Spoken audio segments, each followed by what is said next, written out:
John! What? Red 7! I don't know what Red 7 means. Hot route! I don't. What is hot route? Will you just go stand on the other side, please? Down! Come on. Ready! Down! Set! Hut! Hut! Hut! Hut! Hit me! Booyah! That's what we call a sacked lunch. Nom, nom, nom, nom, nom, nom. It's time for the Soonerscoop.com postgame show presented by Eskridge Lexus in Oklahoma City.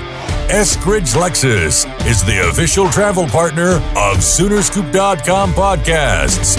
Now, here's your road crew, Carrie, Eddie, and Bob, wrapping up all the action and reaction from this week's game.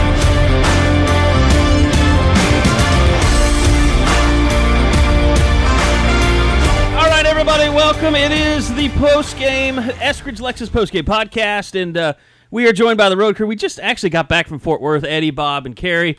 We are joined by by Josh McQuistion, who is anxiously awaiting. He hates being left out of the post-game podcast. So, Josh, he wasn't there. You weren't. Oh, well, you already started. Josh, welcome to the post-game podcast. I know you had plenty of thoughts. You got in fights with people leading up to this game on the message boards.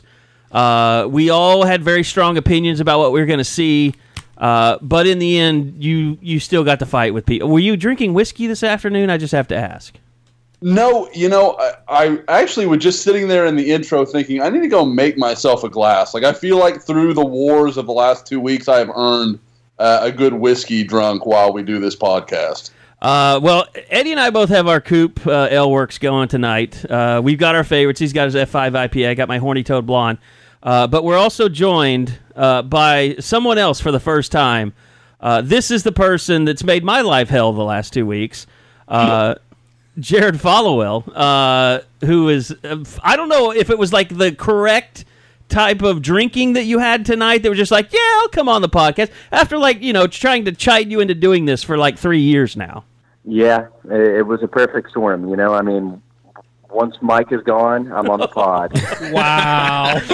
Once you got wait, you mean once you got him fired, you came on the pod? I'm not proud of that. I don't want to tell everybody that, but my tweet had a lot to do with it. All right, well, let's go ahead and welcome in the former defensive coordinator from the University of Oklahoma, Mike Stoops. Mike Stoops, who joins us now. Surprise! I would hang up so quickly. I would throw my phone into the pool. I would jump in behind it. All right, so Jared, you've cussed and discussed OU's defense probably more than anyone I know, at least to my face. So let's just get your opinion. I assume you watched every minute of the game today. I did, yeah. I didn't have much going on. I'm unemployed right now. But you just finished a tour. I mean, let's be, but if you want to say unemployed, that's cool. Same thing. You know who else is unemployed? Mike Stoops. Fair. That's fair. Well, maybe you guys could hang out together. His tour ended in Dallas. I've had that happen to me a couple times, too.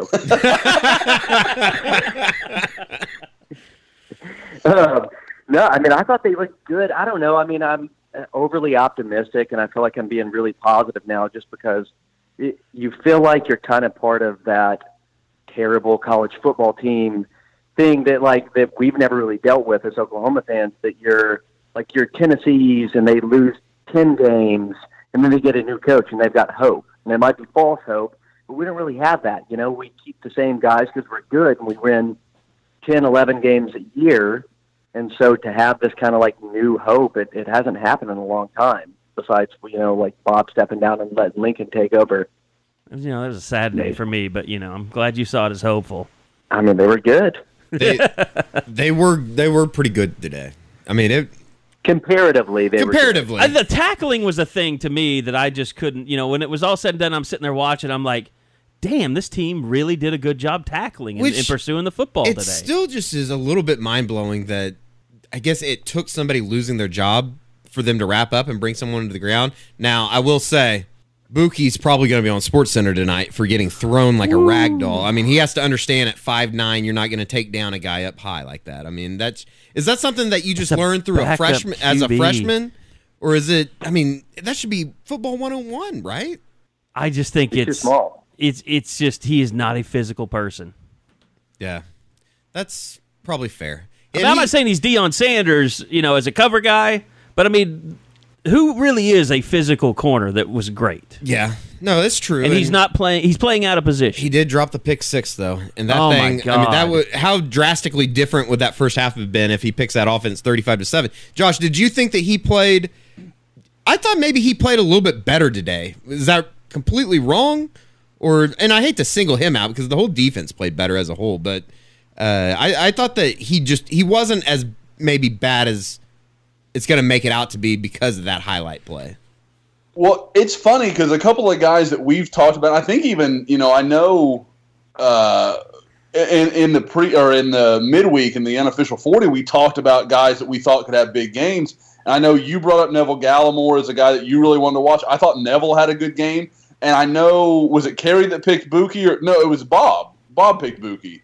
And I thought he did. Bob. He had a good game. He was around the ball more. You saw him being a little more active. I think some of it was just the way it worked out. I don't think they did anything special with him. He wasn't blitzing more, doing anything to create more action for him. But I definitely felt like it was a better role for him.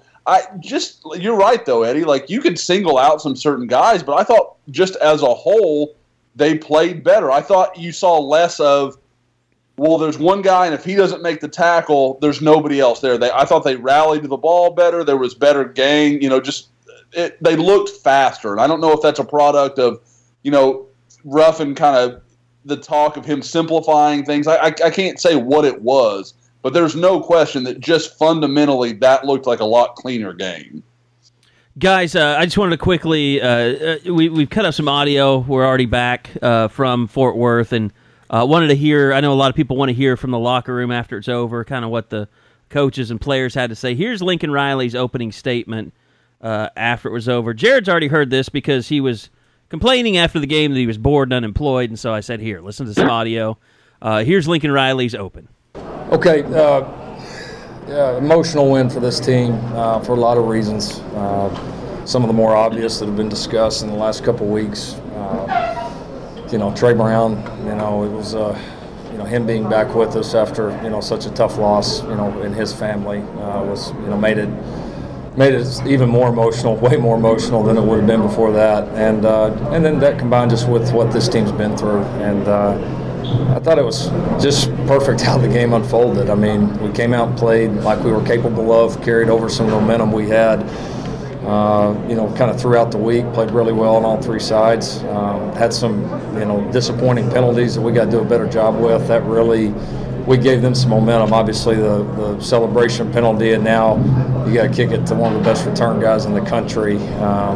From way back there, it ends up being like a punt that you almost outkick your coverage. And Austin hit it so good, you almost hope you don't kick it that far unless you kick it out. And so, but gave him too much room. And then, some penalties offensively and on special teams that really hurt us. So gave him momentum, but this team had just tremendous fight, great attitude in the locker room at halftime, a great mentality coming out, and really just dominated the second half. And so I'm as proud as I've ever been of our coaches, our players, the way they responded to all the challenges this week.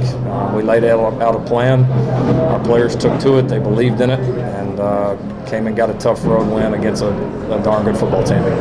And he mentioned there, I had somebody during the game that was like, I think they'd forgotten. And Jared, you watch this game at home, you watch it with a lot of emotion. I mean, you have your spot that you won't move from when you watch the games and all that stuff.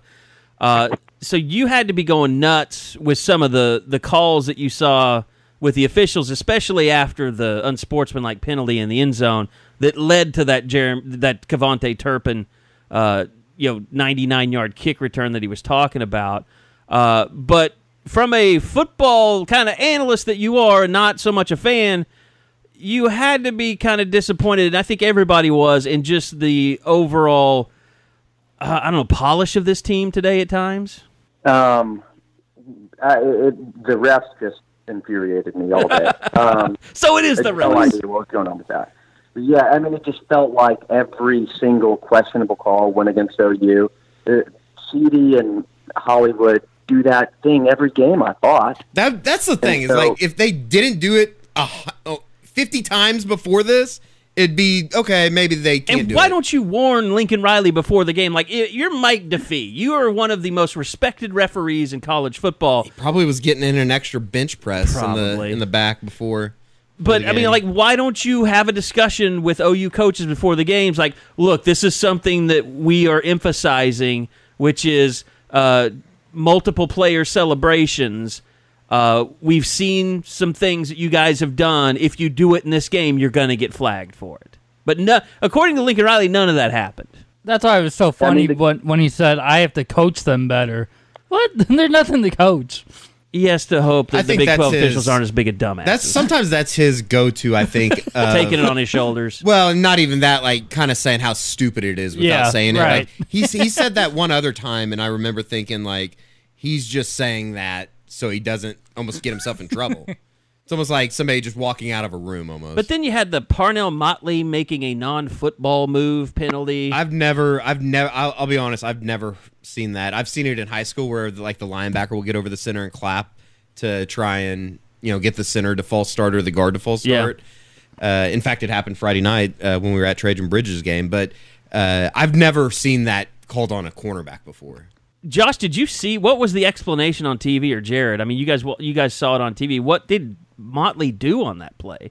He like flinched at him, like you would see like a defensive lineman do the same move in the box to try and get an offensive tackle to move before the snap. And like it was like this big. It was clear. I mean, like there was nothing else it could have been. Like he clearly was trying to get the guy moving because his arms get all wide. Like it was a weird looking thing. I don't know why he did what he did. Maybe he just had strange. A seizure. I don't know, Jared. Did you play that game when you were a kid in Oklahoma growing up, where one of you puts a comb on their hand and the other tries to swipe it? This is some small town shit. We didn't do this in Northwest Oklahoma City. You did play that game. Of course, yeah. There was blood every time. Oh, yeah. It was brutal. Like, you took the teeth of the comb, and a lot of guys would bring the comb that was like hard plastic, and so it had the really hard bristles. Like, you had to be you were kind of like a thug, a juvenile delinquent, but all of us would gather up in the gym in the morning and play that game. It's like Parnell Motley, I think, would be one of those kids that played that game every day at his junior high. Probably grade school. I mean, it's just weird. Borderline, is this racist? What? I already said two white guys did it. So I add Parnell Motley in. You had to qualify it. Whatever. Yeah, he's got a black friend. I know black people, television. Damn it. They're all football players, and I've all met them through this job. But other than that. Fair enough. Okay, so should we go over... usually in the beginning of the show, we go over injuries, which is always a big deal. Obviously, Marquise Brown limping around on the field all day. Trace Sermon, the most concerning one, going down late in the game. Here is Lincoln Riley giving an update, if you want to call it that, on both of those players after the game was over. Sermon, what's the deal on Trey's injury? We'll see. He'll get back to Norman and evaluate him. He's got a lower leg injury, so looks promising, but we'll have to see how he responds. And here he was on Hollywood Brown. Just your thoughts on Kyler's game, and then Marquise, is he just battling for something, playing for something right now? Yeah, Mark, a little nicked up, nothing serious. We got him out there at the end because we could. And I think with Brown, that had a pretty big effect on the game at times because he was not able to take the top off of the defense at all today. He was very, very hobbled. Like there were points in the second half I was surprised that he was still out on the field because he was so hobbled. It was almost like he had to go to the sideline so they could convince him, no, you're fine, you can play, go back out there. Maybe they were shooting him up with something. Yeah, it happened there middle of the second quarter, 28-14. He has a 23-yard reception, and he's taken out from behind by Ty Summers, good old Ty from his hit against Baker three years ago, and Brown just was never the same. Ty Summers probably freaked out today. He didn't know what to do. Baker wasn't around to get a late hit or concuss or anything. Today was how shitty TCU is? They didn't even start any fights after plays and stuff. That's how you know that TCU has been very chippy the last 2 or 3 years. And I didn't feel like there was a whole lot of that today. Yeah, there's no Baker throwing it in the warm-up line. Still one of the greatest gifts that we've put on Soonerscoop.com is him clapping at the TCU players. Well, you had Ben Banigou hugging Kyler Murray after that last touchdown. He was hugging him?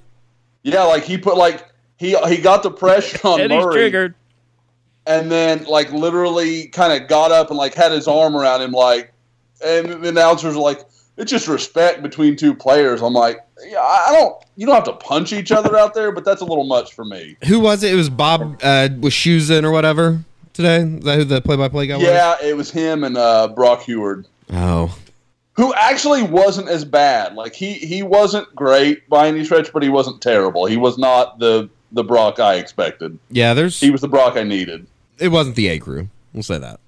Yeah. All right, so I think we should get back to the defense. Well, the other injury real quick. Trey Sermon. Obviously looking at his knee. I mean, I watched him in binoculars. I thought it was ankle. ankle. It was at first. When he was on the field, it was ankle. Then they moved up to his knee. Well, Riley said lower leg after the game, which made me Jared think wants back to make a penis ankle. joke right now about moving up the leg. I guarantee it. And then they took you. You with your racist stuff. It's not. And then they moved him over to the bench, and it was all knee. I mean, I sat there and watched it with the binoculars. But you said you saw him after the game, Eddie. He was walking up the ramp after the game, and I was right behind him. He was walking with a little bit of a limp, but it wasn't anything. Like he was walking up under his own power. He wasn't having to get help from. He was joking around with guys. Nothing like Rodney. Yeah, where you knew. Yeah, like it's done. Definitely. This podcast is brought to you by Eskridge Lexus. We just got back, and Ed Eskridge set us up. I don't know why he gave us this car. I was afraid to let anyone else drive it. I was afraid to park it anywhere. Like, we went to Buffalo Wild Wings, and I think I parked it 2 blocks away. Like middle of nowhere. I didn't want anybody getting around the car. You did park, we pull into this Buffalo Wild Wings Friday night after Trajan Bridges game, and we parked in the furthest, if people would have rolled up on us, they would have thought we were hotboxing the thing. They wanted us to be so far away from everything. I did. I found the corner where I could only get a ding on one side, and I parked there. It was a great ride, though. It was. Now, look, here's the deal. We drove a 2018 Lexus LS. Jared, this is what you call selling out. And Ed wants everybody to know, they have a really large selection still of 2018 LSs. They've got great Lexus rebates on them and factory rebates, so you can get thousands of dollars off of these cars. Anybody knows the LS is the top of the line sedan. You guys were in it. It's the one we had Jared, you can do whatever you want here. Don't worry. It had a vibrating driver's seat, massage seat, I guess is what you would call that. So I'll just say, while the guys were finishing the Trajan Bridges game, I went and had some alone time with the driver's seat. Whoa! And the hand job. Okay. Ed is does it pissed affect right your now. driving at all when your boner hits the steering wheel? Fortunately, I don't have that problem, Jared. No, but it not an adjustable steering wheel. Huh? It has everything. It has everything except for this stuff that you guys are trying to say. See, I didn't know that finally getting Jared on the podcast was going to kill our major sponsorship, but it's a risk you take. Who would have thought? I thought I was going to be Eddie the guy. Bringing the stuff up. We specifically had a meeting with the Eskridge people, and they're like, we don't want to change anything in the podcast, but Eddie, we're just saying. I still don't. But know we don't want to change anything. But there's that Eddie guy. To be fair, you green-lighted him. We're all you got Caleb laying naked on the hood of an Eskridge Lexus. Then they're going to be really happy I'm on the podcast. Getting his vibrated. Okay. Got to mark it. Actually, that's just a flat-out delete right there. Drinking a Coop Ale. Who you, by the way, were mad at me when I came to see you down in Thackerville because I didn't have your Coop Ale Works with me. I know. I thought you were going to have a six-pack on you, be wearing a T-shirt, and roll up in the Lexus. Without a shirt on. The T-shirt would just be draped around my inner thighs. Wrapped around your waist. So, anyway, That's the thing. Go to eskridgelexus.com.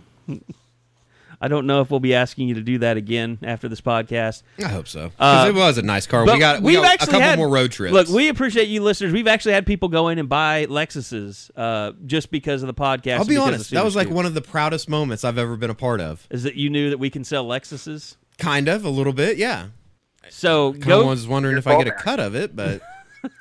Well, someday we'll let you drive one. Eddie is concerned about any future jobs that he might, when he causes offense and has to lose his career, he can sell a car if he has to. Yeah. How long do you think you would last at a car dealership? I don't know. I'd set up radio remotes in like college at them, and I'd probably say like 15 to 20 minutes of actually on the job. Yeah. Yep. Because I would just go completely the opposite way of anybody that wanted to buy a car. I'd be like, oh, Ron can help you. Maurice over there he got you over there. You'd be like, my jewel's charged. I got to go. Yeah, pretty much. But no, call Ed. I don't know the difference between a V9 and a whatever. No V9s. Well, whatever. Like, I don't know, Do you like the cars? You've been riding in the back. Like Eddie said, we're driving, and Eddie says, this is the most comfortable back seat I've ever been in. And then Bob can back me up on this. He slept for an hour and a half as soon as that came out of his mouth. On the way. That's 100% what happened. Been battling a cold.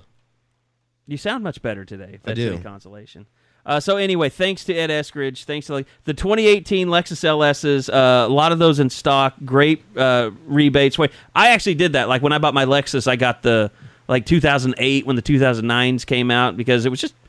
And these are the whole new generation, so they look just like the 2009s. The hot chicks down at Midtown won't know the difference. You'll still pick them up. Okay.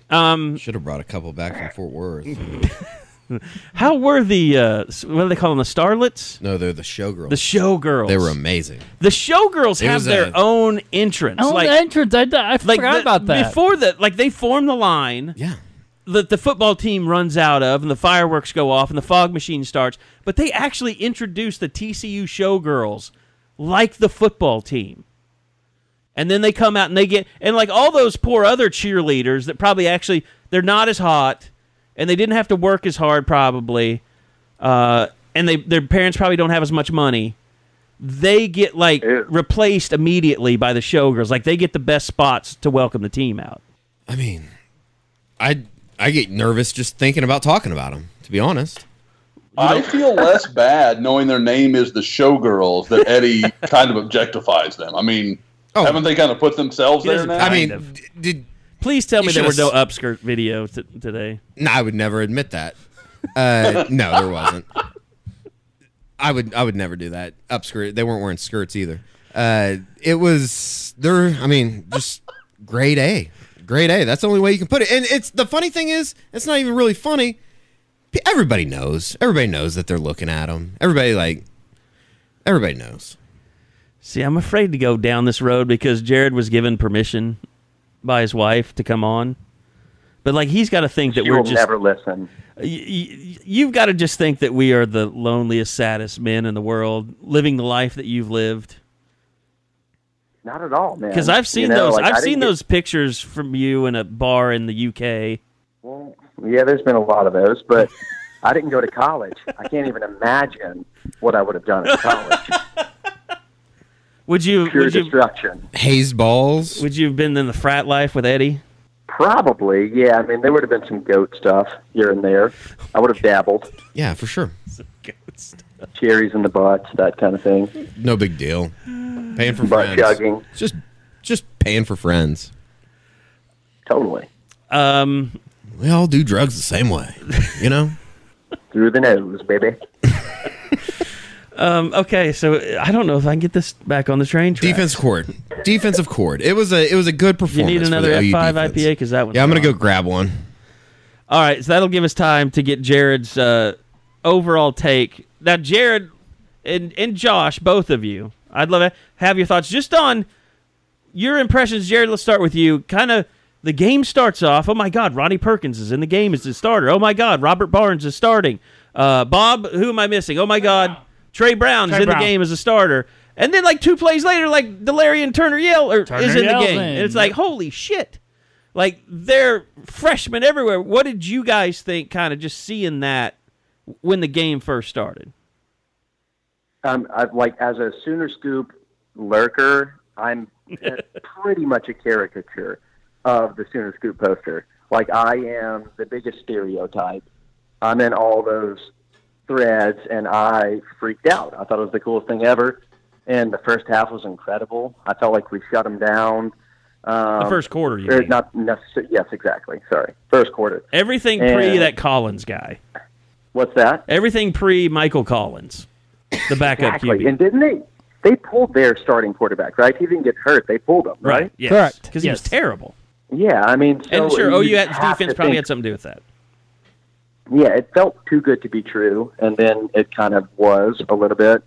But you had to feel good. Like they were kind of doing everything that everybody's been begging for and screaming for. And I don't know, it felt really good for the first quarter. I was super stoked. I was texting everybody, calling them idiots, telling them I told them so for at least 3 seasons. And that was just me and Gabe. Pretty much, yeah, mainly Carrie. And then venting to Carrie about Eddie tweeting stuff after that. Okay, hold on. We got to cover this. So now, what state of mind were you in during the game? Were you like doing a shot thing, or were you just casually drinking? Way worse.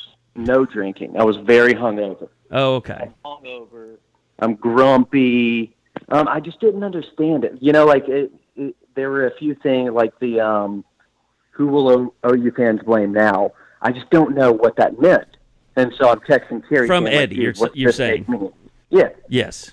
Exactly. What does that mean? Does that mean that we shouldn't have complained and that we shouldn't have fired Mike? And when I say we, I mean which triggers you greatly. I'm actually like, yeah, I'm like that's worst case scenario for you, because you don't want anyone trying to make this into a Mike shouldn't have been fired thing. Well, I mean, at the end of the day, even if OU's defense had regressed terribly, you still kind of would have to blame Mike because he got, or actually you'd kind of have to blame, and this sucks, I'm like, it's kind of, I'm realizing right now that people could hear this, but you kind of have to blame Lincoln for not firing him after the Georgia game, because if the defense regresses and we have even worse year the second half, then you're thinking, well, you fired a guy in the middle of the season that should have been fired at the end of last season, and now you're dealing with those repercussions. And these are his players. He had 6 years to recruit these guys. He recruited so those they're guys. not doing it. If you're blaming the players, that also falls on him.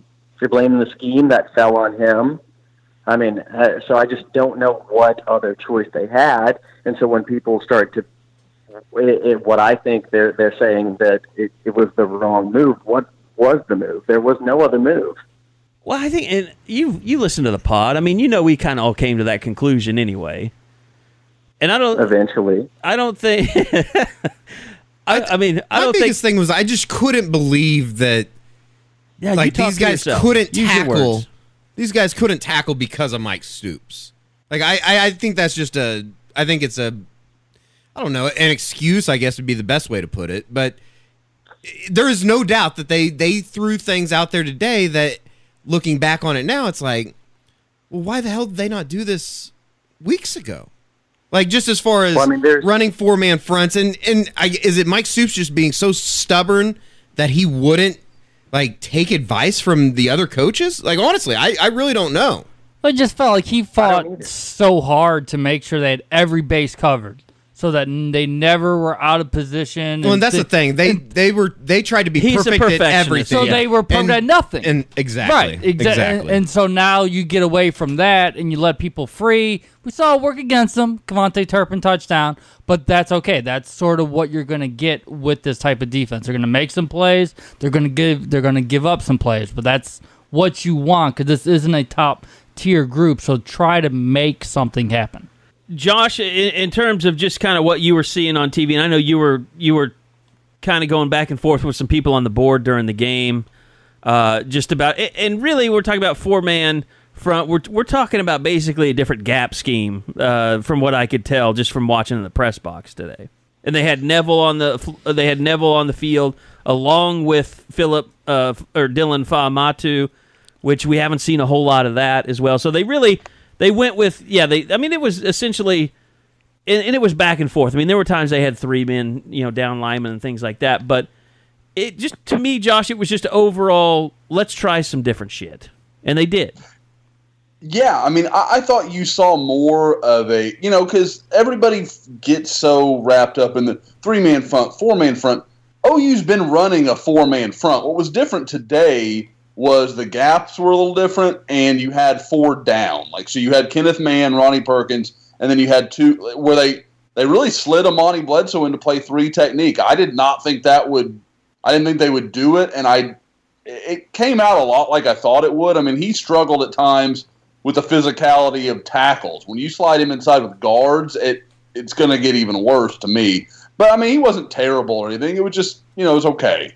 But I thought you saw more of that. What really surprised me is that in that forefront, you didn't see Perkins and Mann really doing a lot. I didn't see them. Yeah. I thought if it suited anybody, it would suit those 2. And with Mann, obviously there's the qualifier. His knee still probably is not right. And so there's stuff going on there. But I really thought Ronnie Perkins would take off and have some big plays. And I didn't see that. I mean, that was the thing in this game. The defense looked better, but I didn't see any player that I thought, oh man, he had an incredible game. He really, this move was so much better for that guy. I didn't see anything like that. So I'm not really sure what to take away from that. But yeah, and you kind of asked earlier, I missed some of the early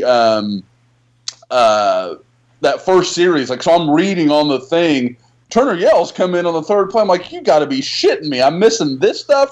And then you get back, and I kind of finally got to watch it, and I'm like, well, this still, I mean, everybody wanted to make it in these huge wholesale changes. It wasn't that different. It was better executed. I thought it looked more simplified. You didn't have, I think Eddie tweeted something about it where you didn't see guys looking all the time over to the sideline trying to get the call. It was kind of, this is the call, this is what we're going to run, get out there. And so I thought that may have stopped a lot of the confusion.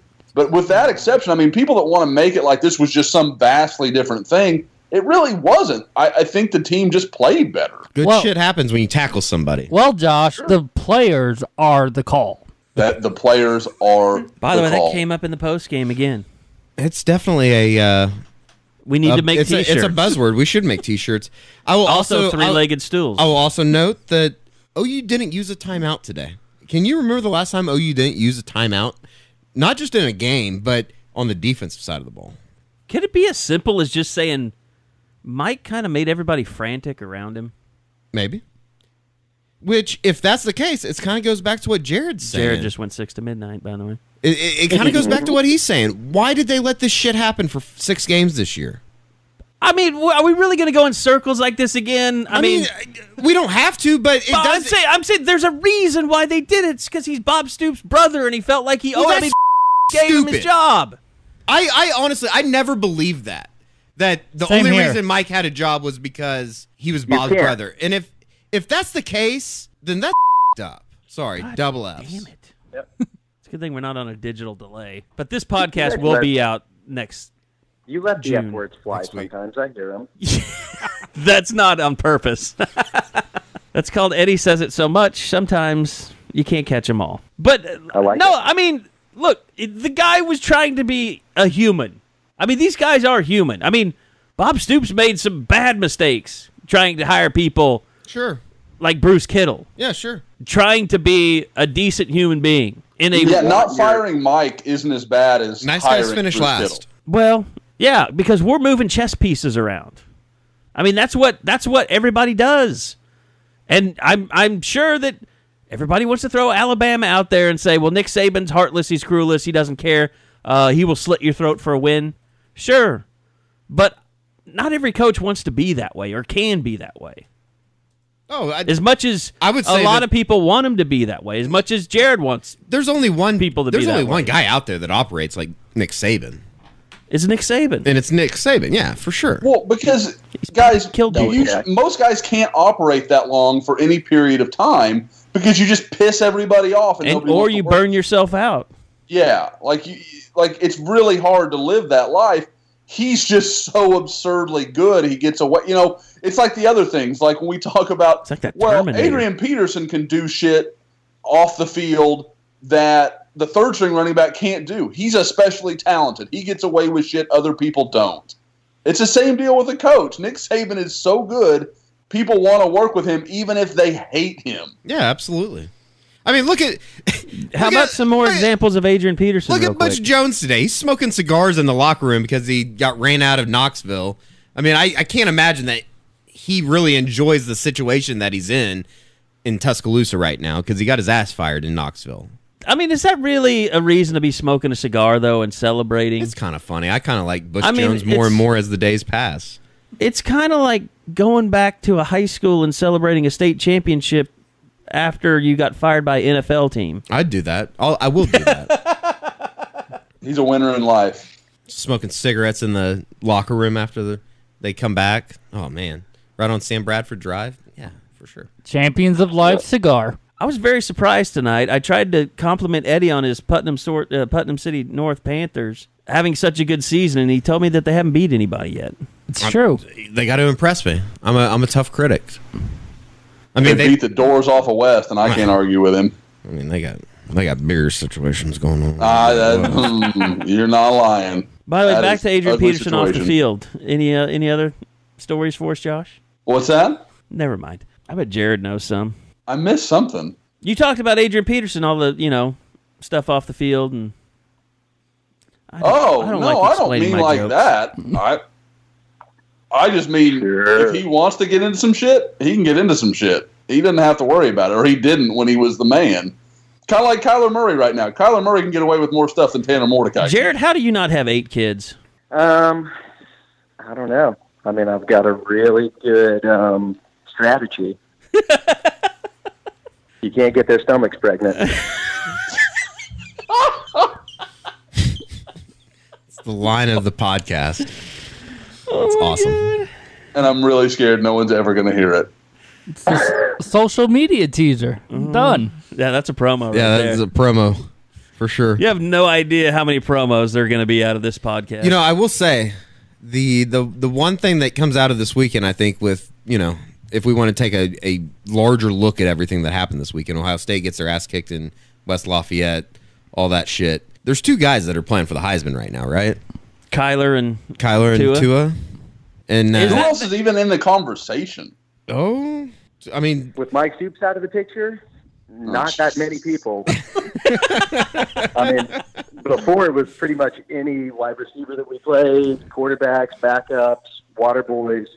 I heard somebody talking about the Chenault kid from Colorado as a can. I'm like, wait, what?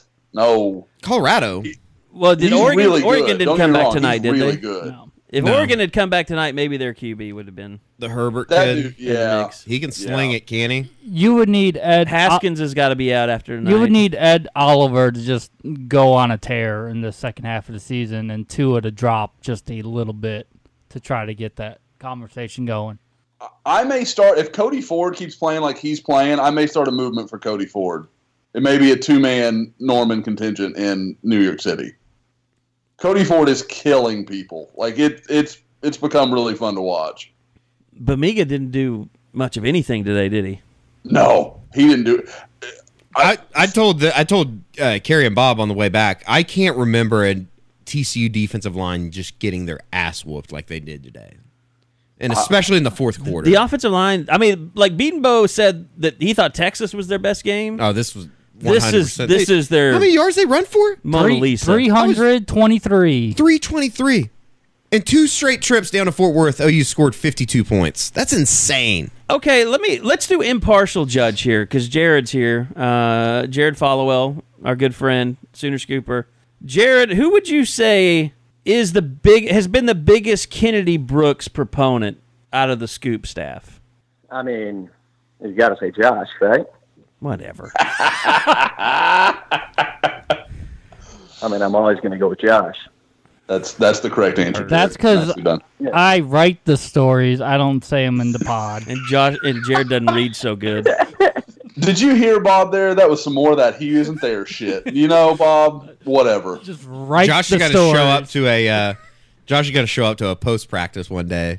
Be like, hey, I'm here. I'm here, I'm bitch. telling you might want to fly down for Monday. Because I think we'll talk to Kennedy Brooks. We still have never spoken to Kennedy Brooks. He walked right by us, but there was no OU media person there to let us know that it was okay and it wasn't worth getting into a fight over. Hopefully we'll get him Monday. So, I bet we've all kind of gone to... I mean, we all thought Kennedy Brooks should be playing more. And we all thought it should go exactly the way it went today, where Brooks carries the load early. He sets him up, and then Trey Sermon knocks him down. Sermon destroys him late. I told Nate Fakin down on the sideline this afternoon when they went on that 4-play, 75-yard drive or whatever with the 2 Sermon runs, or the 3 Kennedy Brooks runs, and then Trey Sermon came in and went the distance for the touchdown. That is perfect for what Oklahoma wants to do offensively, I think, when they want to pound out a game. And it couldn't have gone any better. Those 2 combined for 278 rushing yards and 3 touchdowns today. I'm sorry, Josh. I'm cutting you off as usual with audio. This podcast is clockwork. It's going really well, but we do have to pay some bills. We got to do our segments. It is time for the Coop Ale Works to make their appearance known. Whatever. I'm deep into the beer. The game is over. The stats are in. Now it's time to grab a Coop Ale Works beer and raise a glass to our play of the game. It's time for the Sooner Scoop. Josh, are you talking? I'm sorry, I messed that up. Okay, it is time for our Coop Ale Works play of the game. A single play in a game where you score 52 points is very difficult. But and your longest play of the day is 43 yards. Yeah. That Brooks run that wasn't a touchdown. TCU actually kind of became the OU defense today. They didn't give up a lot of big plays, but they could never get OU off the field. Yeah, there were countless third downs that, and the strange thing was, it was like you felt like OU was going to convert on a lot of them. There was no point where I thought... Well, they had drives where every play was for 10 or 11 yards. Yeah. Just gashing the hell out of them. I'm trying to think about... I'm trying to think of one play that would that epitomizes this I mean, game. the CeeDee Lamb play where he's wide open... That was okay. I mean, I'd almost go with the Kennedy Brooks run down that was down to the 1 before I would go with the CeeDee Lamb touchdown. At some point, I guess we have to mention that Lee Morris scored twice again today. Like, the guy he just finds the end zone every time that he touches the ball. I think, just to torture Josh, my play of the game is Parnell Motley's interception at the end. It had no bearing on anything at all. Shut up. I actually didn't even get to see it because I was walking down the stairs because it was the end of the game. That is weird that he specializes in end-of-the-game interceptions. You didn't miss much. If it was a bullet, it would have killed him. Tell that to JFK. I don't. Jared, does anything stand out to you from today in terms of just a single play? Easy. Really? Yes. Oh my God, it's the most obvious one. Special teams, defense, red zone, missed field goal. Oh my God! I think you nailed it. That is it. That is definitely it. A wide right 38 or 39 yard field 37. 37-yarder. Just couldn't let me have it. Play of the game. Hey, sometimes teams get stops in the red zone. I actually asked Trey Norwood after the game, like, hey, you got a red zone stop today? And he was like, you could see the wheels grinding in his brain. It's like, oh, shit, we got a red zone stop. Put his brain in a pretzel. He couldn't even compute it. I mean, no, but let's go with it. What are those? We kind of got on a Kennedy Brooks roll there. But anyway, Coop Ale Works, they great sponsor, both our podcasts, the post game and the regular podcast. Jared, I promise, we'll find a way to get you some horny toad block. We had someone tweet the Scoop account today, very ballsy. They actually set up their tailgate right outside the game, and we're drinking Horny Toad Blonde in front of TCU Horn Frog memorabilia, basically. So kudos to you. But they had a couple horny blondes. Well, the thing was almost full, so. Very nice. Not of horny blondes. I think it was a chick, by the way. She might be a horny blonde. I bet she listens. Anyway, Eddie's a big F5 IPA fan. I'm a big fan of the Horny Toad Blonde. But Coop Ale Works, a local craft beer brewery, been in business for the last 9 years. I've got 7 year-round beers and 4 seasonals. And now that the liquor stores carry the High Point beer and it's cold, go anywhere in the city of Oklahoma. In Dallas, you can get them there. Go check out CoopAleWorks.com. You can find out where to get it close to you. Sorry, Jared, not in Tennessee. Not yet. But we'll find a way to get you some. I'll get it. Put it in the trunk of the Lexus when you send that down. Okay. We'll do it. Okay, so we were talking about Kenny Brooks on the other side before we went into our play of the game. Do you guys think that he's the starter now? I don't think so. We're going to throw it? No, it's going to be Trey Sermon start. If Trey Sermon is still 100% and can still go, he is going to be the starter. And is it kind of, I don't know, is it kind of messed up that I think that's kind of right, that that's the way they should do it almost? Because I think they'll wait to see. I think they'll wait to see if Sermon has the hot hand. The last 2 first halves against Texas and today, he just didn't have it. So you had to find someone else, and then you could go back to him. But if Sermon has it initially, they might just ride him the entire way. I mean, I definitely think that they're 1A and 1B right now. I don't see them as 1 and 2. They actually forced the running game, though, today. I mean, it's not really fair to say, well, they'll do it this way or that way. I mean, like Trey Sermon, they handed him the ball and said, run between the tackles, run at the defense that you're facing, versus just throwing it all over the place. It's going to be interesting too, and I guess if Trey Sermon were to not play against Kansas State, which I don't know, I don't think it's any long-term injury, but I think that there's a chance that maybe they hold him out against Kansas State and their 95-year-old head coach. But I think that you saw something today, and it was kind of what Josh talked about during the unofficial 40 this week, was the fact that Kennedy Brooks, and especially it helps when the offensive line's playing the way they are, but he just brings something different that Trey Sermon doesn't. And I think that it's the home run ability. The home run ability, but what Trey Sermon does, what he does in the fourth quarter is unmatched. I mean, I don't think that there's anybody else that can run as hard as he does in the fourth quarter. Trey Sermon's there to shit up. Yeah, basically. And that's his running style, the shit up running style. Double. And can anyone explain that? Why he does that only in the fourth quarter? I think he wears defenses down. It's a confidence thing. Yeah, for sure. Yeah. He believes that once you give him the ball in the fourth quarter, when someone comes up to try and tackle you, that he's going to be able to break that tackle. Because I don't believe he changes his style. I think that defender is so worn down by that point, he can just run through him. Well, okay. If he runs as he does in the fourth quarter, where I think he's decisive and he seems like he does whatever is needed to get the yardage he needs. That 3rd and 1 in the first quarter, he runs over that guy and it's a first down. Instead, he tries to dance around him in the first quarter. Yeah, and you're right. He went east-west. I think it was Summers, wasn't it? Because the guy in the first quarter still has his wits about him. In the fourth quarter, he's just ready to bowl him over. Maybe. Does it bother I can't. It's so weird. Like, he's just a different guy in that fourth quarter, especially if he's fresh. Josh, you're a hip expert and all that stuff. It's internationally known. Here's something that bothers me about. Is it Ty Summers? Yes. Yeah. Tyler? Is it short for Tyler? I don't know. That's always a porn star last name, Summers. So Eddie agrees. Fair enough. So when he concussed Baker, he was like a kind of a skinny little shrimp, and now he's blown up. Probably roids. We don't know. I don't want to get sued. Who?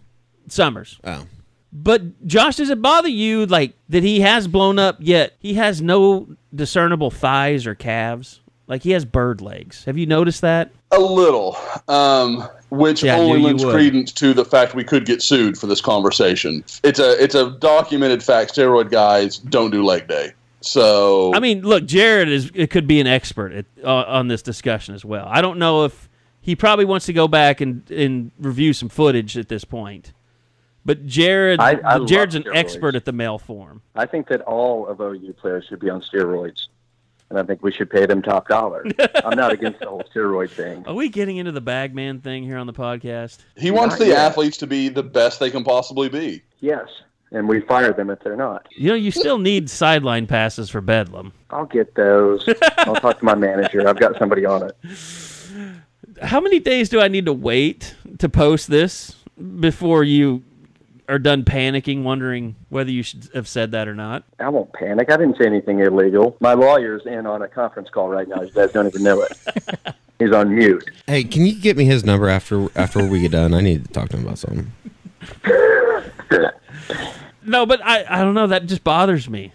Guy's got he looks like a cartoon character. I didn't really notice that today. I don't know if I just like Johnny Bravo or something. Is that a cartoon character?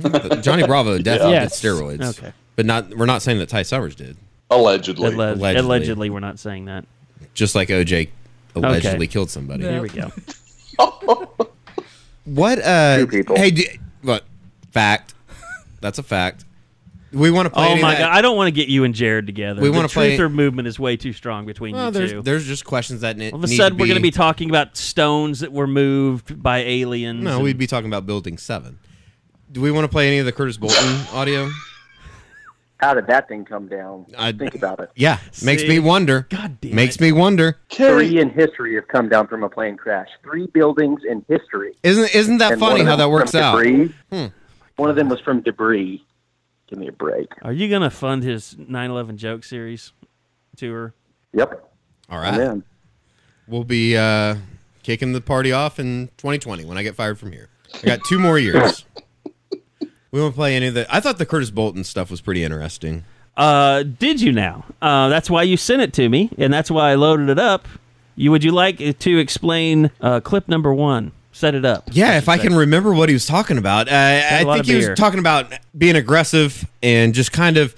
I thought there were a couple body shots into the former defense coordinator here, and I think we know that there's no lost love between Curtis Bolton and Mike Stoops. So this was pretty interesting, just on the mindset, the game plan, and everything that went into today in Fort Worth. A lot of the calls were the same. Yeah. We got some tweak arounds. He didn't want to just slap a new playbook on us in the middle of the season. Yeah. I don't think that would have helped anybody. But we try to do more things. We're trying to move around, trying to disguise stuff. We're not just trying to line up and show the offense what we're playing in. And I thought it caused a lot of havoc today. I thought they didn't. From my point of view, it didn't look like they knew where the blitz was coming from ever. Yeah. I thought we were getting home a lot. I thought our DBs played an exceptional game outside those few plays. Yeah. It feels good when you're pass rushing and you're trying to beat your man, but you got your eyes on the quarterback and you're seeing him pump fake because he can't get the ball out or he's going to throw a pick. Yeah, that means we got tight coverage on the back end, and we're going to get after the quarterback. If that's one thing I know about this defense, we got guys that can pass rush, and we're not just going to let people sit back there anymore.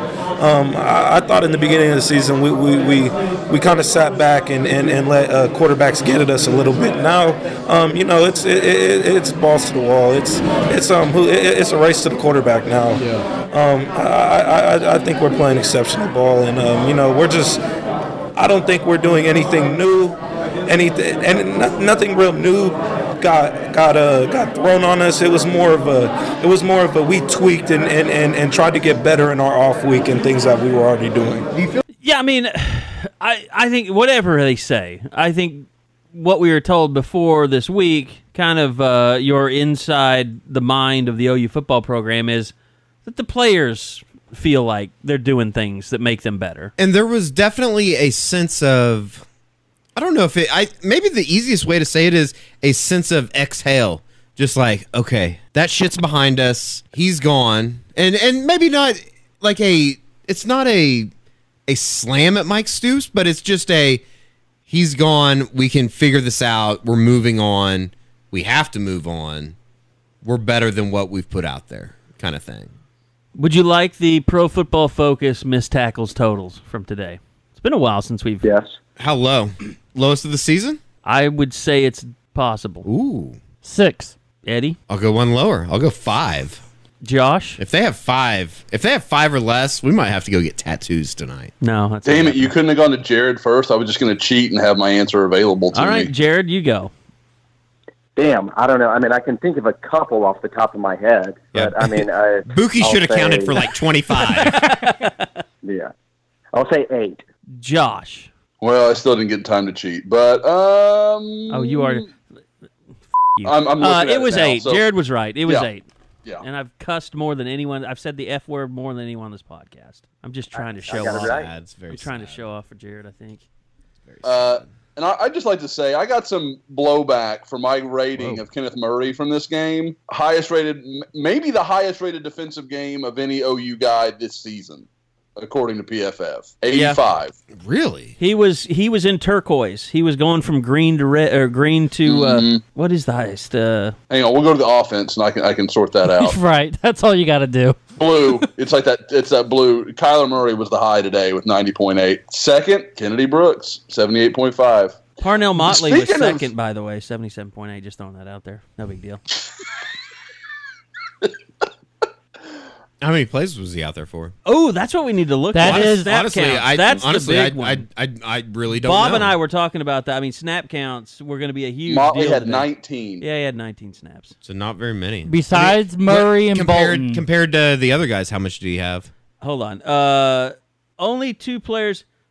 How many offensive plays did TCU run today? Like 50-something. 55. It wasn't that 55? much. You want to guess the only guy that played all? No, there's 2. Played Well, you're all trying to 55. steal my thunder, you bastard. All 55 snaps today? Uh-huh. Buki had to be. One. Yep. Let's go with Kenneth Murray. Oh, close. Kenneth Mann. We're halfway home. No Yep. shit. Yeah. Mm-hmm. Kenneth Mann? Yeah, that last year they put in Oh, that's right. Deshaun Yeah, that's White right, and that's Caleb right. Kelly. And you know who was third? Someone new, basically. Robert Barnes, 54 snaps today. I thought Oh, wow. Did You're Robert right. Barnes play pretty well today? They didn't like him that much. Okay. 61 and a okay. half. I didn't have a strong feeling either way. Like I didn't remember noticing him in any direction really. Buki had the fifth safety, highest is that a score. good thing with this No. defense? You know, it's funny, Eddie. I kind of have that same thought when I do the report card. I'm like, I feel like I want to give you the benefit of the doubt. Kind of like because a I deep didn't notice snapper. you. Like, if I didn't hear your name, you must have been okay. Here is what I'd ask Bob this, like, God, did Justin Broyles even play today? He had 1 snap. Yeah, he had a, and I don't even want to say rough day. I just think that they maybe are going in a different direction just as far as putting Buki in that more natural nickel role. What about Ryan Jones? Because those were the 2, Broyles and Ryan Jones. Well, what happened was some of those guys came in late, like Deshaun White, Caleb Kelly, Ryan Jones. They all came in together, so they had 3 snaps. But but that's what I'm saying. Like Broyles and Ryan Jones, I'm not saying they're demoted and they're gone, but I'm saying those were the guys that they saw that they could tinker with. Well, and here's what weird. Like, Delarian Turner-Yell, he came in early, but he only played 8 snaps. Right. Jalen Redmond, we were wondering how many he played. 7. Yeah, Yes. he wasn't in there very much. He's in for 2 series. And That's you it. could tell, I got some video, and I'll put it on the board just as far as, like, when Jalen got in there, he never really had any plays come near him. They always went to the other side, which, I mean, I'm not saying it was because he was in there. It just happened to be like that. But it was good to see him out there just as far as I didn't think he'd play 7 snaps today. What I'm curious about, Carrie, since you have the numbers, how many number of guys played at least 20 or something? Like it seemed like a lot of fresh bodies. 11. Yeah. And then Parnell Motley was 19, so that's 12. That's not bad. That's not what we've seen throughout the first half of the season. All right. Ronnie Perkins had 31. That's not a bad number for that many snaps. I'll go ahead and say it. That's the best number of this entire game. Is Ronnie getting Ronnie Perkins Perkins getting out there, yeah. Because he did make a couple plays today. I think that there was one that he turned back inside, and I don't even know if he was credited with the tackle on the play, but the play happened because of Ronnie Perkins. I think we're ruining our best segment of the podcast, maybe of either podcast, and glad that Jared gets to be a part of this now. It's coming up right now. Whose stock is up and whose stock is down? It's time for the AMC Mortgage Stock Report. If you're on the move, check in with AMC Mortgage for all your home loan needs. I'll be honest. I'm afraid to ask this question because Jared's a music professional. How bad is our music? I would grade it at like it's somewhere in the orange, trending towards the red. Oh my God! Ouch! I'm kidding.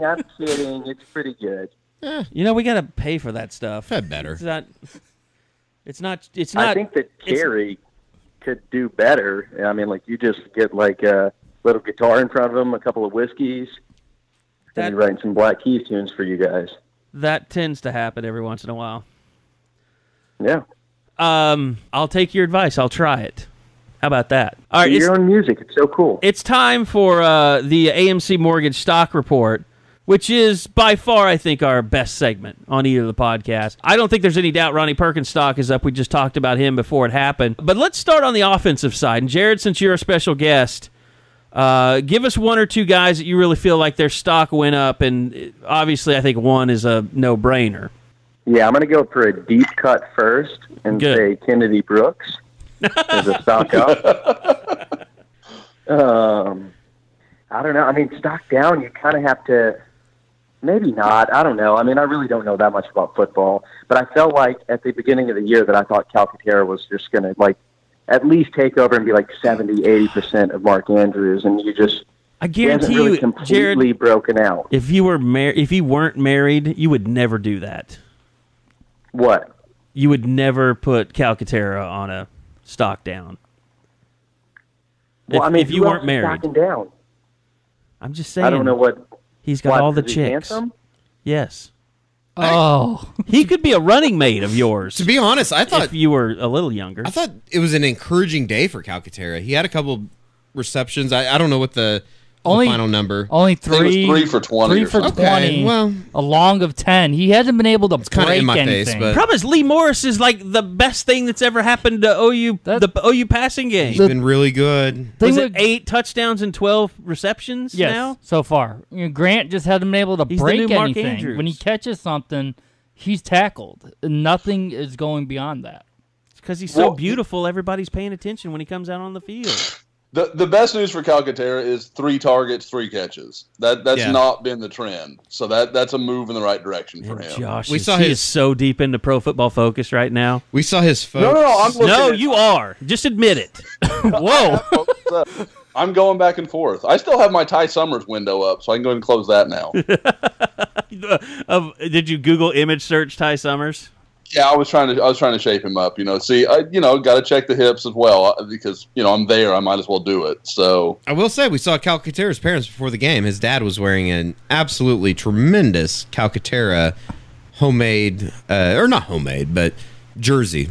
It was How did he get by NCAA rules? Well, I mean, NCAA rules. It's his son's name. I mean, he didn't put his kid in it. So he said probably he's not a reporter that put his kid in a jersey. Yeah, that's true. It should have said Grant on it. Grant C. So he didn't get mixed up with like Grant G or Warren G, whoever. No, but Jared, I feel bad, but I think we've all put Grant Calcaterra on the stock down list at one point or another during the season. He has. He's and we do I it mean, kind I'm of just in thinking shame. about, like, season total, not necessarily game total. Like, he didn't have a bad game, and it's not like he was completely just silent during the whole game. But just for the whole season, I really thought that he was going to break out. Yeah, for sure. Just glad we got your deep cuts first before anybody else. I mean, I really want to put Bob D stock up. Oh, Jesus. I'll tell you what. I mean, he was looking. Were you close to Bob on the good sideline? today. Yeah. I mean, his hair was tight. He was looking good, and he was after the game. I saw him walking out to the team bus. Yeah, with that blue suit. Oh my God, he looked like he was about to kill someone. My only concern I guarantee you, if he walked in like that to the airport, TSA is pulling him aside, and they're like, "Sir, you need to come with us. Yeah. You've made every woman in this airport wet." To him, or they're not going to be able to even look at him because all their brain blood is going to be relocated to their boners. Yes, that is correct. Yeah. Okay, so we got a Bob Diaco story. Because, Eddie, you said that we had some intel, and Jared, don't worry. I think I'm in the clear here. I'm not going to get a bad text from someone.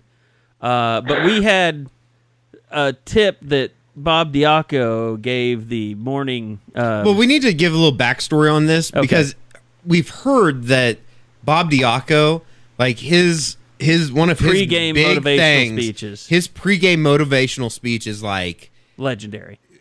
That's the word to be used. Supposedly they will make you want to run through a wall. I think. Continue. So we'd heard that he had given, after breakfast this morning, had given a speech, and you said a player kind of alluded to it in the postgame, or maybe it was Bob. Gallamore's tweet. He tweeted about it. Oh, Gallimore tweeted about it. Yes, okay. about the banquet. Then that's all he tweeted. And then he did, I'd need to pull it up, but Yeah. it was something about the banquet was good, everybody ate, or something like that. Oh, okay. Yes. Which apparently was part of Bob Diaco's motivational speech. And I won't say anything more, unless Jared wants to. Yeah, he said, Gallimore tweeted, "Love my OU brothers. Banquet was a success. Everybody ate." So that kind of gives you The guy's a master motivator. Which Bob Diaco, we were told all week, loves to eat. Yeah, he loves to cook. If Bob Diaco leaves Norman without me eating fettuccine Alfredo and maybe From 2 or him. 3 bottles of wine with him, Life of failure. I'll probably jump off the Devon Tower, to be honest. I mean, I would just love to taste this Italian sausage and the fettuccine. Wait, why are you guys laughing? Well, no, come on. I'm talking like when you get the sauce on on your face, though. Okay. It's an Alfredo sauce. Yeah. Yeah, it's a white sauce. It is a white sauce. You guys are in the gutter. Oh, man. We're just talking food. All right, stock up or stock down, since this is a sponsored segment, by the way, Eddie and Jared. Sorry. You just can't help yourself. Stock up. Yeah, Eddie. I mean, I know who I'll go stock down. Well, no, let's go stock up first. Let's be positive. We're going to be positive. I was telling the guys on the way back, some people just like to be miserable. I'm one of those included. But let's be positive about this. Let's go stock up with... I mean, the obvious... everybody's going to say Kennedy, right? Jared did. Jared did, so... Because he's an obvious person. Right. Well, I don't know if I agree with that. I was agreeing with the statement. I've got my... You're ready? Go ahead, Bob. Go ahead, Bob. And we've been joking. I'm going to bring a little somber mood to this with Trey Brown. Yeah, that's a good one. I think that's a clear stock up, not only because of he started. Everything he had to deal with his mother passing away last weekend, him missing practice and going to the funeral Thursday, and making his first ever start. He didn't have an all-time great game, but he had a couple pass breakups. He showed you exactly what we've seen throughout the first half of the season and why he should be the starter the rest of the way. If you want to rotate Trey Norwood, Parnell Motley, that's fine. But Trey Brown needs to stay on the field. Well, it looks like part of their plan is to play all 3 of those guys. That's true. When they go into dime, you're definitely seeing all 3. I felt like that was what they were going to do after the first 2 games. It was like they have this. I remember talking to Trey Brown about it after God, what was it? The UCLA game. Just talking about how they have this great rotation. They're working all 3 of those guys in, and then all of a sudden, shit hit the fan. And the Baylor game happened, or the Iowa State game happened, and that rotation just went completely out the window. Well, they still did. I thought they did a good job with it, but wrong time of using them. Yeah. Like why would you keep this guy in, or why would you keep this guy off? They were still, all 3 of them, seeing a lot of snaps, but I think you're at a point now where Trey Brown has to stay, and you just keep rotating Motley and Norwood until one of them separates themselves just a little bit more. I will go stock down, and it's just for a single play. Like Khalil Houghton, do you just not want your father to ever talk to you again? Like this is Carey at halftime. This is bad. No, like your father spent time in his life probably. I don't know. Maybe he was raised from a single parent. I don't know. Don't go there, Carey. Maybe your mom. Go there. Was he? Eddie thinks he was. Someone in your life, grandfather, someone, spent time throwing a football to you in the backyard. You let them down today. You had a pass thrown completely up in the air, as soft as could be. Like, my mother probably could have caught that pass. Was it that bad? I was blocked out. I couldn't tell. Tell me. It was really bad. Okay. It really Maybe was. the biggest blown interception in the history of OU football. Oh, no. Did you see it now? I was blocked out. I wouldn't go that far. It was right to him. I understand. And it was just a soft little flutterer.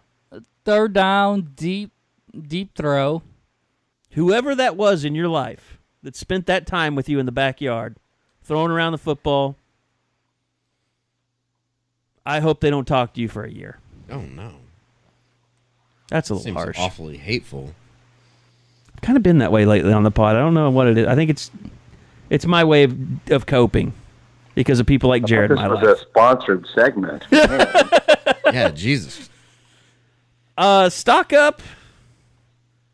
God, we say it all the time, but Kyler Murray, I mean, he's a Heisman Trophy candidate. He's probably going to be in New York. A legitimate Heisman. I mean, early in the season, you can say, "Oh, that guy's a Heisman candidate." But we're halfway through the season. We've talked about this before. He's number 2 right now. He's a clear number 2. I'm going offensive line as a unit. That's my stock up. You can do that because you can do that. Today was by far their best day. As I said, they came out. They established the run.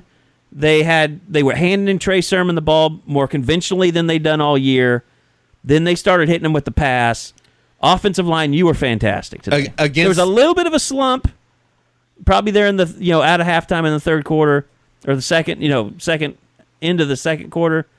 But overall, you guys were awesome today. Against a group that Bill Beatenbow said on Tuesday or Monday. He thought this was going to be the best group they played all year. And you know what? You were so good. I absolve Khalil Houghton from losing communication with his loved one. That is teamwork. That's how good they were. That is teamwork. You saved a relationship today, offensive line. For my stock down, got it. We talked about it in the car on the ride back. This is the pass in the Eskridge Lexus LS. There you go for Shane Beamer because special teams had a dreadful performance this afternoon. You better watch yourself, Bob. We've given him a lifetime contract. I understand. Frank's going to come here with his goiter and yell at you. I can't continue with this podcast if we're going to bash the Beamer family. As a super smart football mind, besides the kickoff return, was there other things? Because that was like a penalty. Well, thing they had the kickoff. they had the so then you have interference. to adjust. Then if you have a 15-yard penalty, and that's what Lincoln sort of said, They gave up a lot of kickoff returns. That deep, then you have to either kick it short or something. Change your method so that Turpin. This is peak OU right now. Yeah. You asked me for a people are being down. penalized for kicking the ball too hard. You Shane Beamer apologist. We might as well go onto the board. We might as well go onto Twitter right now and tweet Mike ourselves. Johnson? Now you got to apologize for somebody else, or because when you look at TCU 4 kickoff returns for 189 yards, OU 2 for 35.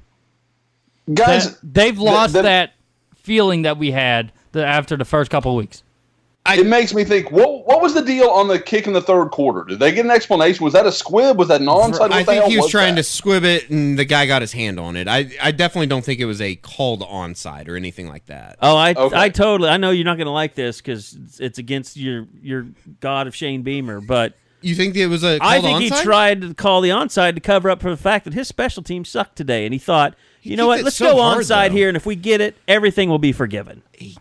I mean, maybe, but if you kick it that hard, you're not trying to. Really. I was joking. Okay.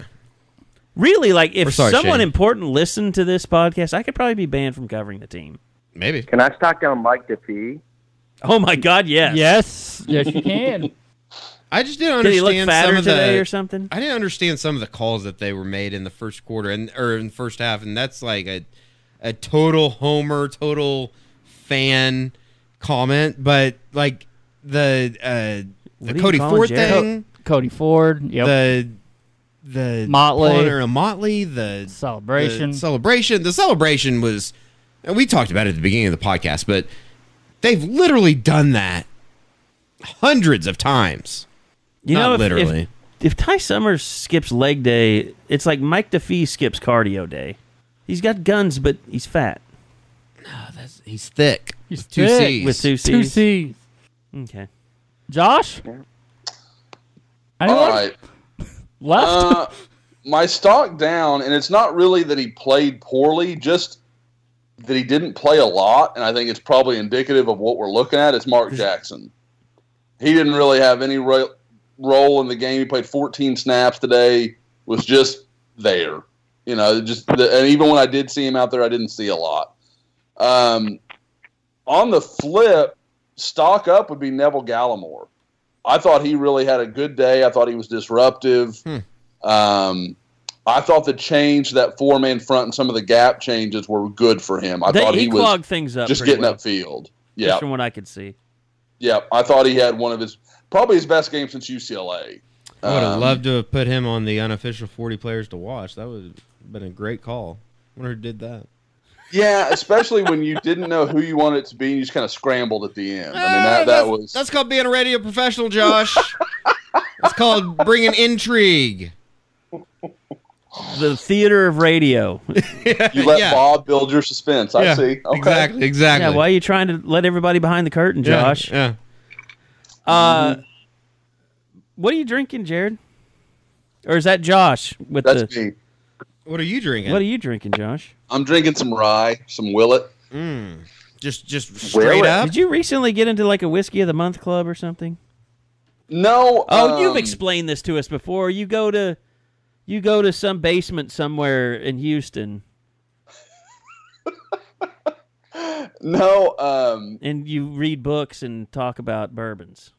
About like 3 or 4 months ago, Tiffany heard about this group in Houston. It's like a Facebook group, and they're like avid, crazy, like, and they're one of the groups, like, they put together all these like bourbon tastings and all this stuff. Yeah, and I've just gotten to where I follow it. Go back and watch them a little bit. Just unbelievable. It's like goddamn. Hold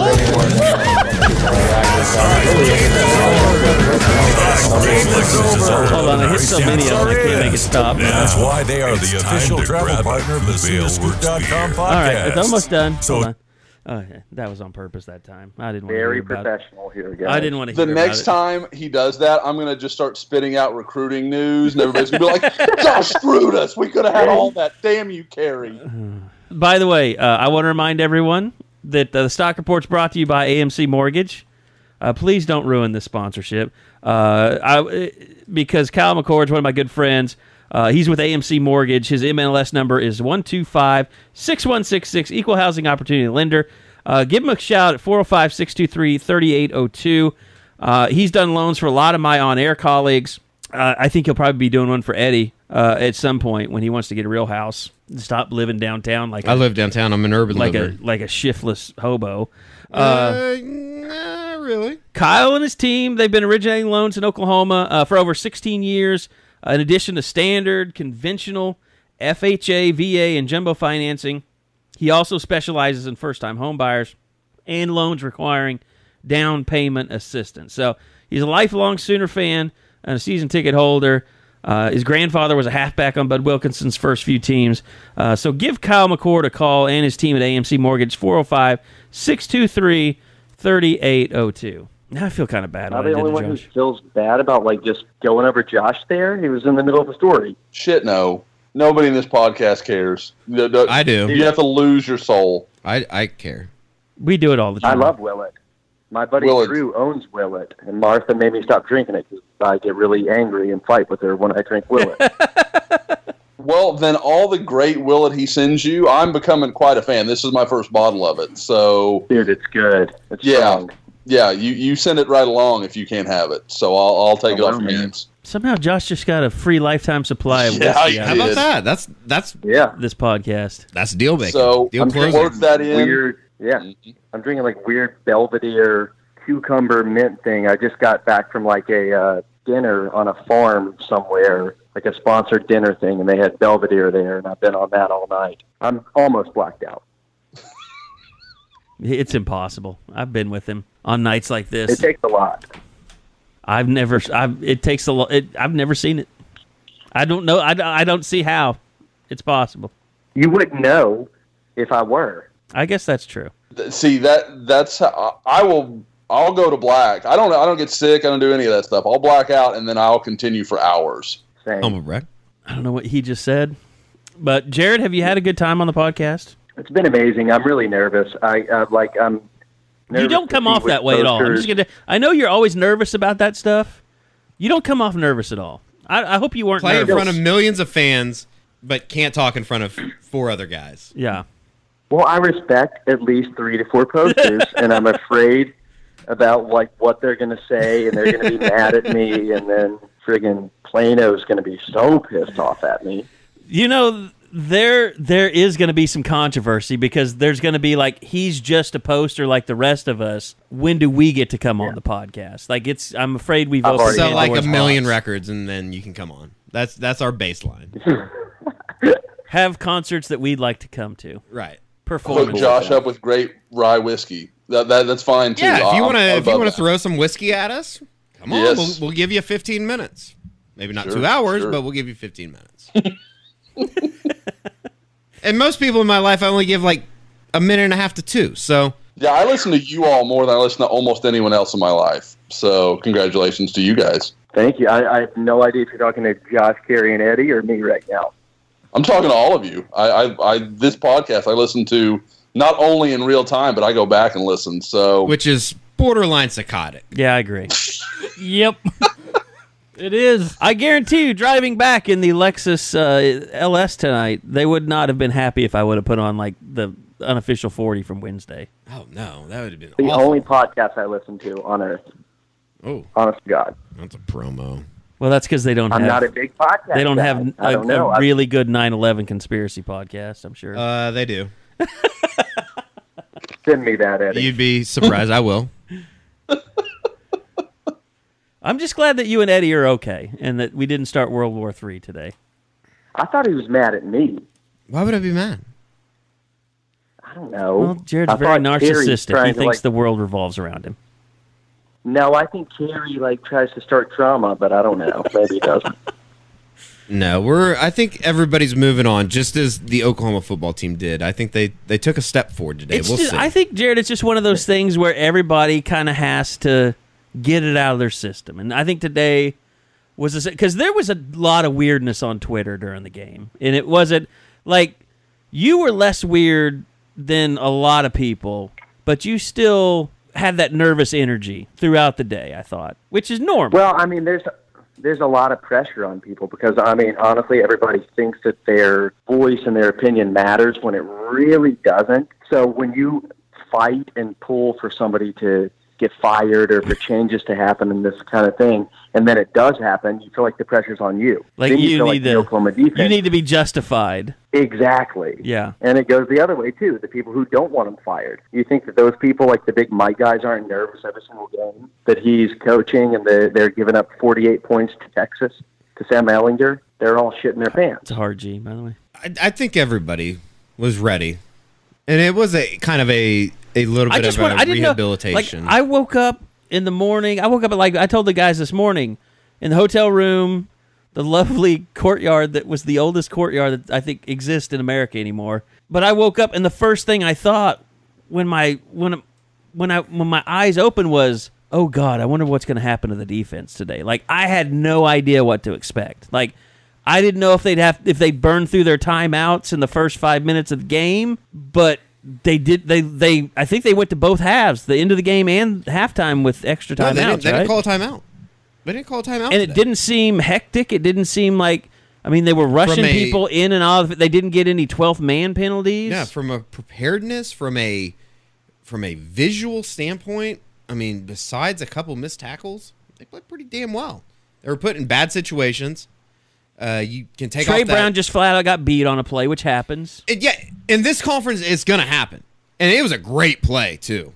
Although I think his coverage was good. I mean, but we talk about this all the time. We used to say that about Jordan Thomas, too. Yeah, but that shit happened repeatedly. It happened well, what one I'm saying time is today. it doesn't need to happen repeatedly to Trey Brown. And it or he's didn't. going to be the next Jordan Thomas. And it didn't because there was 3 or 4 times that you could come back and say he made a pretty damn good play. He does. I mean, he makes plays where he runs his ass off and closes the gap and gets to the ball and knocks it out. Like absolutely. Hell, Kenneth Murray knocked down a pass today. So you say he had almost as many pass breakups as the rest of the team combined. Yeah. So it was. I liked what I saw. I thought it was encouraging. It's something to build on, which is all you could hope for. And you don't. You damn sure better not take a step back next week with that ancient offense coming in. I'm telling you, that's going to be a problem because that's an Army type offense. But is it about being physical?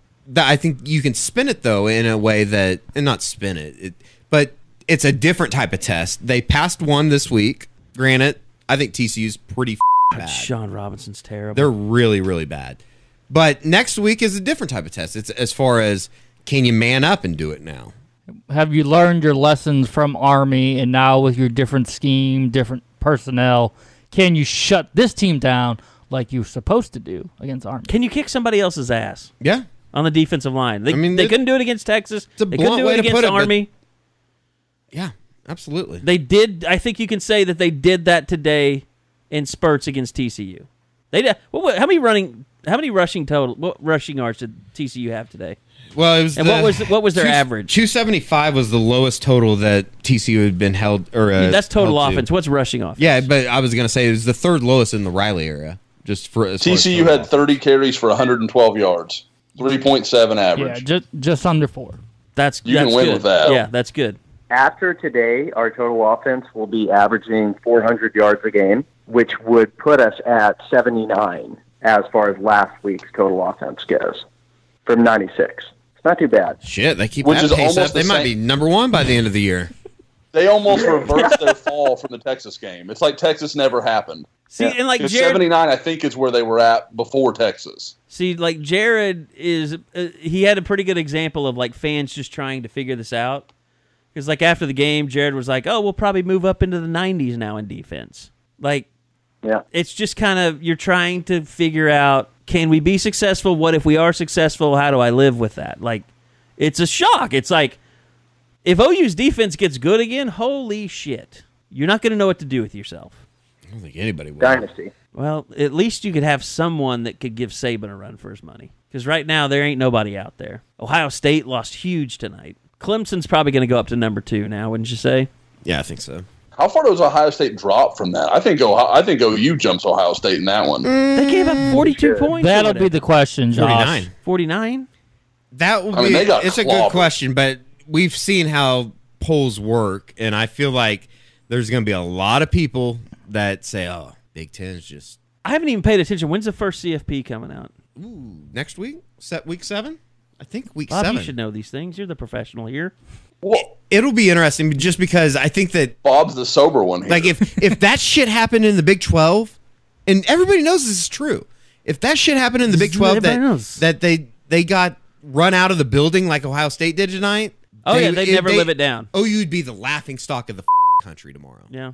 Well, and think about it, though. The timing of this is really good because not only did Ohio State lose to Purdue, you have, if you're going to get into the Oklahoma-Ohio State conversation, you have OU went into TCU and just beat the doors off of them. And really what kind of the opposite of the Texas game 2 weeks ago, were saved for about 10 minutes. TCU had no business on the field with Oklahoma. Look, there's two things that benefit Oklahoma right now. One, well, and I know nobody wants to hear this, but you need to root for Texas to win out in the Big 12. Sure. Because you don't have a great win at this point. UCLA, no. Army, no. Who was the other shit team they played? Florida Atlantic. No. There's no doubt about it. And but let me hold on. Let me finish.